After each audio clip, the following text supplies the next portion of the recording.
आप जी सलाम पर देख रहे हैं इस वक्त कश्मीर एक्सप्रेस। हुर्रियत कॉन्फ्रेंस के लीडर सैयद अली शाह गिलानी ने अपने ओहदे से इस्तीफा दे दिया है। गिलानी ने 2 पेज का लेटर जारी करके अपने इस्तीफे का ऐलान किया। सैयद अली शाह गिलानी गुज़िश्ता 18 साल से सदर के ओहदे पर फायज थे। हुर्रियत के गिलानी के इस्तीफे को पाकिस्तान और ISI के लिए एक बड़ा झटका माना जा रहा है। कहा जाता है कि कश्मीर में दहशतगर्दी को फरोग देने के पीछे अलहदगी पसंद लीडरान ने अहम रोल अदा किया है।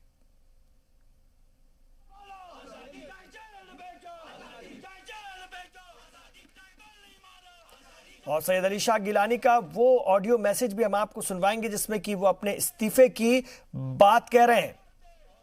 अस्सलाम वालेकुम वरहमतुल्लाहि वबरकातुहू। कुल जमाती हुर्रियत कॉन्फ्रेंस की मौजूदा सूरत हाल को मद्देनज़र रखते हुए मैं इस फोरम से मुकम्मल अलहदगी इख्तियार करने का ऐलान करता हूँ। इस ज़िमन में फोरम की तमाम इकाइयों को एक तफसीली ख़त के ज़रिए मुतल्ला किया गया है। अल्लाह हम सब का हामी व नासिर हो। और बीजेपी तर्जुमान अल्ताफ ठाकुर ने कहा कि हुर्रियत की कोई अहमियत नहीं है। हुर्रियत ने नौजवान नस्ल को तबाह और बर्बाद कर दिया, लेकिन आज का कश्मीरी नौजवान वादी में अमन चाहता है। मुझे बताइए हुर्रियत है कहाँ? और ये कोई ब्रेकिंग न्यूज़ नहीं है कि गिलानी ने हुर्रियत से रिज़ाइन कर दिया। अब आज के डेट में, आज की युद्ध में हुर्रियत है नहीं कहीं। और दूसरा, जब तक गिलानी का मसला है, गिलानी साहब जो कह रहे हैं, मुझे बताइए हुर्रियत कहाँ दिख रही है? हवाला बंद हो गया है। जो हवाला के ज़रिए जो पैसा आ रहा था उससे ये खुद, एक तो खुद पलते थे, दूसरा यहाँ जो स्टून बेल्टर्स या जो मिलिटेंट्स हैं उनको फंडिंग करके यहाँ ऑपरेट करते थे। अब जब हुर्रियत ही इररिलेवेंट रही है, वो कहीं है नहीं, तो गिलानी साहब के पास और कोई चारा नहीं था कि वो अब ज्वाइन करते। और देर से ही उन्होंने इस बात को तस्लीम किया जो भारतीय जनता पार्टी बहुत पहले से कह रही कि पाकिस्तान गिलानी और इसके जैसे साथी थे, उनके ज़रिए से एक नेटवर्क यहाँ चलाता था। यहाँ के नौजवानों को वो नशे की लत में मुब्तला करते थे और फिर मजबूरी की हालत में वो बच्चा, जब उसके पास पैसा नहीं होता या वो गन उठाता था या वो स्टून पैलेटिंग करता था, और जिसके लिए उसको पैसा मिलता था। लेकिन बड़ी देर के बाद उन्होंने कहा, लेकिन कहा कम से कम इस बात का तो इकरार कर दिया उन्होंने कि पाकिस्तान जम्मू कश्मीर के नौजवानों की तबाही चाहता है, यहाँ के बच्चों को नशे में डालना चाहता है। जबकि इंडिया गवर्नमेंट ने हमेशा यही कहा कि यहाँ के बच्चों में हम उनके हाथ में कलम और कंप्यूटर देखना चाहते हैं, लैपटॉप देखना चाहते हैं। अभी गिलानी साहब को इस बात का एहसास हुआ है, लेकिन अब हुर्रियत कहीं नहीं रही है। और न ये कोई आज के डेट में कोई ब्रेकिंग न्यूज़ नहीं है। इररिलेवेंट हुर्रियत हो या गिलानी साहब हो, आज के डेट में इनकी कोई एथेंसी नहीं है, कोई हकीकत है नहीं। और न आजकल लोगों में ये पॉपुलर है। गिलानी को का जो आखिरी रास्ता था वही था कि उसने रिज़ाइन कर दिया है। अब वो एक तरीके से अपने गुनाहों से यहाँ माफ़ी मांगने के लिए उसने ये बहाना कर दिया है। लेकिन हुर्रियत कहीं दिख नहीं रही है। यहाँ आज के डेट में यहाँ के नौजवान हैं वो नशा मुक्त जम्मू कश्मीर चाहते हैं, वो यहाँ डेवलपमेंट चाहते हैं। उन्होंने गन और पत्थर को छोड़ दिया। इस बात का शौकत बेग हमारे रिपोर्टर भी इसी खबर पर हमारे साथ जुड़ गए हैं, उनसे मजीद बात करेंगे। जम्मू कश्मीर से हमारे साथ हैं शौकत बेग। हुर्रियत के सदर के ओहदे से इस्तीफा दे देना, उसकी तमाम इकाइयों को भी भंग करने का ऐलान कर देना, ये साफ बताता है कि हुर्रियत अब पस्त हो चुकी है। सैयद अली शाह गिलानी, जिन्होंने अलहदगी पसंदगी का एक लंबे वक्त तक इसकी क़यादत की, अलहदगी पसंदों की, उनके हौसले पस्त हो गए हैं। आर्टिकल 370 हटने के बाद इनका चंदा आना बंद हो गया है और ये तमाम लोग अब पूरी तरह से बर्बाद भी हो गए और पस्त भी हो गए हैं। क्या इसको इस तरह से देखा जाए?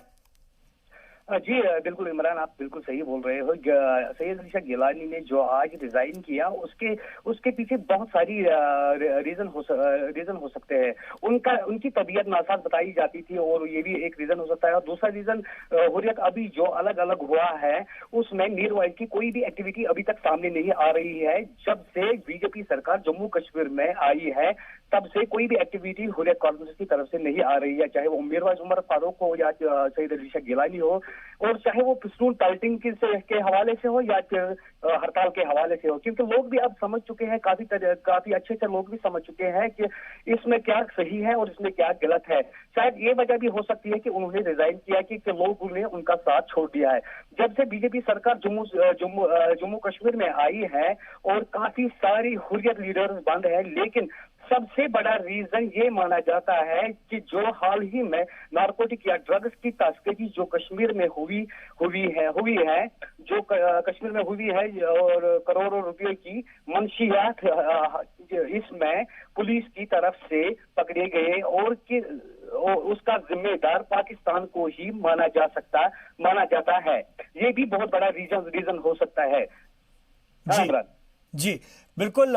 शहीद अली शाह गिलानी, ये वो धड़ा है अलहदगी पसंदों का, इनकी तंजीम जो कि सीधे तौर पर पाकिस्तान को सपोर्ट करते थे, पाकिस्तान से बात करते रहते थे, पाकिस्तान जाकर के आते थे और पाकिस्तान का गुणगान करते थे। पाकिस्तानी मीडिया, वहाँ का टेलीविज़न, वहाँ के लीडरान इन लोगों का नाम लेते थे और इनके वो भी वहाँ पर कसीदे पढ़ते थे। अब जिस तरह से इन्होंने छोड़ा है हुर्रियत को, और हुर्रियत जिस तरह से अब कश्मीरी नौजवानों के दिलो दिमाग से एकदम दूर हो गई है, क्या लगता है हुर्रियत अब जम्मू कश्मीर में, जो कि अगस्त के बाद एक नया जम्मू कश्मीर आगे बढ़ रहा है, उसमें टिक पाएगी अपनी विचारधारा के साथ? देखिए इमरान, मैंने इससे पहले भी आपको कहा है कि 5 अगस्त के बाद हुर्रियत की पूरी तरह से कमर टूट चुकी है और सबसे ज्यादा कमर उस वक्त टूट चुकी है जब जम्मू कश्मीर में बीजेपी की सरकार आई है। आप खुद भी देख सकते हो कि ना ही कोई हड़ताल की कॉल आती है, ना ही कोई स्टूडेंट पेल्टिंग की आती है। तब से लेकर कोई भी एक्टिविटी हुर्रियत कॉन्फ्रेंस की तरफ से नहीं आती है, वो चाहे उमर फारूक की तरफ से हो या सैयद अली शाह गिलानी की तरफ से हो, क्योंकि लोगों के समझ में ये अच्छी तरह से आ चुका है कि कौन सही है हमारे लिए या कौन गलत है हमारे लिए, क्योंकि अब उनको अच्छी तरह से लगा। इसीलिए शायद सैयद अली शाह गिलानी ने अब ये अपने आप को बचाने के लिए यहाँ पर रिजाइन कर लिया। बिल्कुल, अपने आप को बचाने के लिए रिजाइन कर लिया है और ऐसे में अब हुर्रियत कॉन्फ्रेंस का कोई मतलब नहीं रह जाता है। इस तंजीम का अगर हम देखें और हिस्ट्री देखें शौकत बेग, तो सिर्फ इलेक्शंस का बायकॉट करना और कश्मीरी नौजवानों को बहकाना भटकाना, इसके अलावा कश्मीरियों के लिए इन्होंने कोई बहुत बड़ा काम नहीं किया। जी नहीं, आपकी बात बिल्कुल सही है। अभी तक कश्मीरियों के लिए इन्होंने कोई ऐसा काम नहीं किया है जिससे कश्मीरियों को इन पे फक्र हो सकता था। बस काम एक ही चीज हुआ है, सबसे ज्यादा बेरोजगारी इनकी वजह से हो गई है, इनकी वजह से स्टोन पेल्टिंग सबसे ज्यादा हो गई है, इनकी वजह से हमारे जो यहाँ पर कश्मीरी नौजवान या यूथ है या तो ड्रग्स की तरफ से चले गए या तो बंदूक उनके हाथों में आ गई है। लेकिन जब हमने बीजेपी के सीनियर लीडर अल्ताफ ठाकुर से इस बारे में बात की, उन्होंने साफ तौर पर कहा इनका हवाला जो पैसा है वो इनका बंद हो चुका है। शायद ये भी एक बहुत बड़ी रीजन हो सकती है कि उन्होंने सैयद अली शाह गिलानी ने जो रिजाइन किया। जी इमरान, शुक्रिया आपका इस पूरी बातचीत के लिए। शौकत बेग जम्मू कश्मीर से। तो हवाला का पैसा बंद होना भी एक बड़ी वजह हो सकती है हुर्रियत कॉन्फ्रेंस के बुरी तरह टूटने की, और अब उनके चीफ, उनके सदर ने इस्तीफा दे दिया है।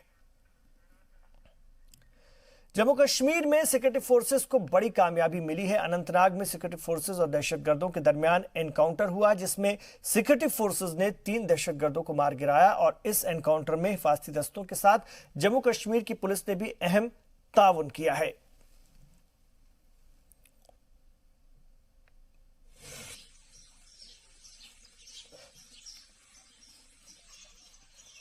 इधर जम्मू कश्मीर का डोडा जिला दहशतगर्दों से पाक हो गया है। डोडा का रहने वाला हिजबुल कमांडर मसूद अनंतनाग जिले में हुए एनकाउंटर में मारा गया। वो डोडा जिले में जिंदा बचा आखिरी दहशतगर्द था। मसूद के पास से हथियार और गोला बारूद भी बरामद हुआ है। दहशतगर्द मसूद के अलावा हिफाजती दस्तों ने 2 और दहशतगर्दों को मार गिराया है। अनंतनाग में मारे गए दोनों दहशतगर्द लश्कर के थे और इस साल जनवरी से लेकर अब तक एनकाउंटर में 116 दहशतगर्द मारे जा चुके हैं।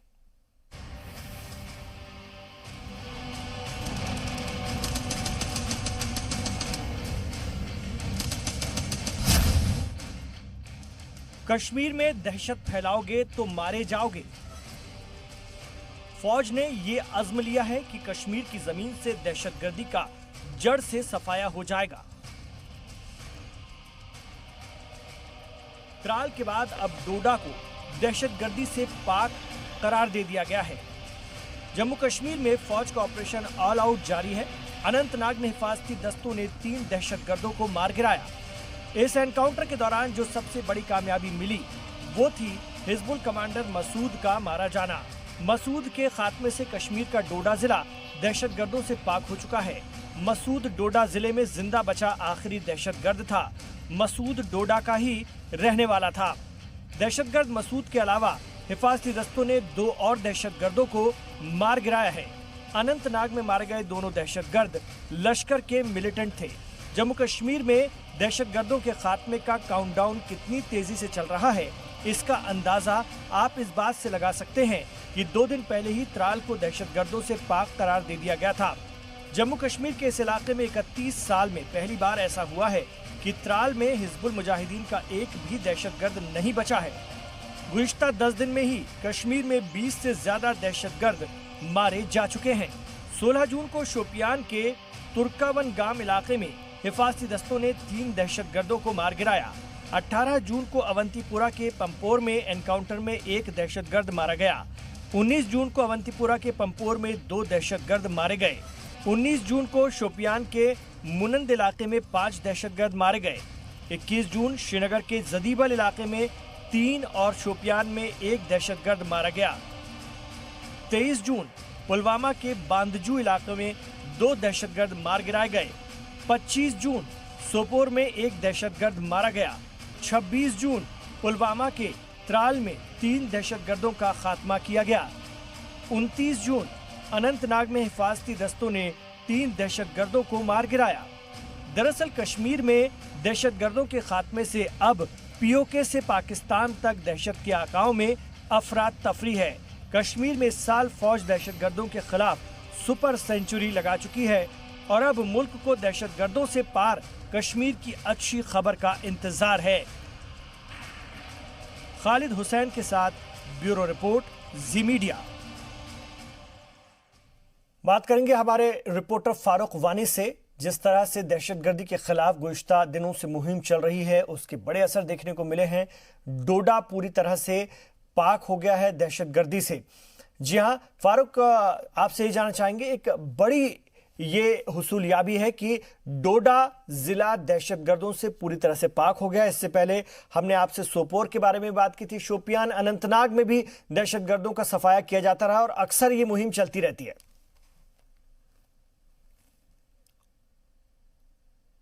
जी फारूक, चलिए दोबारा हम राब्ता कायम करेंगे फारूक से। तो जम्मू कश्मीर का डोडा जिला दहशतगर्दों से पाक हो गया है। डोडा का रहने वाला हिजबुल कमांडर मसूद अनंतनाग जिले में हुए एनकाउंटर में मारा गया है। वो डोडा जिले में जिंदा बचा आखिरी दहशतगर्द था।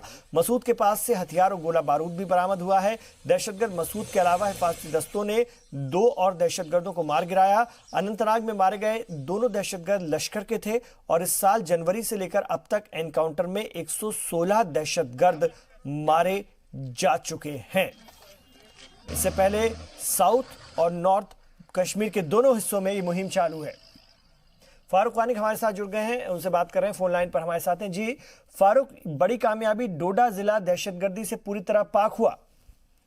जी बिल्कुल, जिस तरीके से अब इससे पहले जो दक्षिणी कश्मीर का त्राल इलाका जो है हिजबुल मुजाहिदीन फ्री करार दिया गया था, तो ऐसा दूसरा बड़ा क्षेत्र होगा जम्मू कश्मीर घाटी में। जिस तरीके से अब डोडा भी जो मिलिटेंसी फ्री करार दिया गया है, तो बड़ी सफलता मानी जा रही थी। जिस तरीके से अब जो मसूद डोडा है वहां पे कई समय से जो है अपनी गतिविधियां चला रहा था, उसके बाद वो हिजबुल मुजाहिदीन का कमांडर डोडा से दक्षिणी कश्मीर अनंतनाग पहुंचा और यहाँ पे वो सक्रिय था।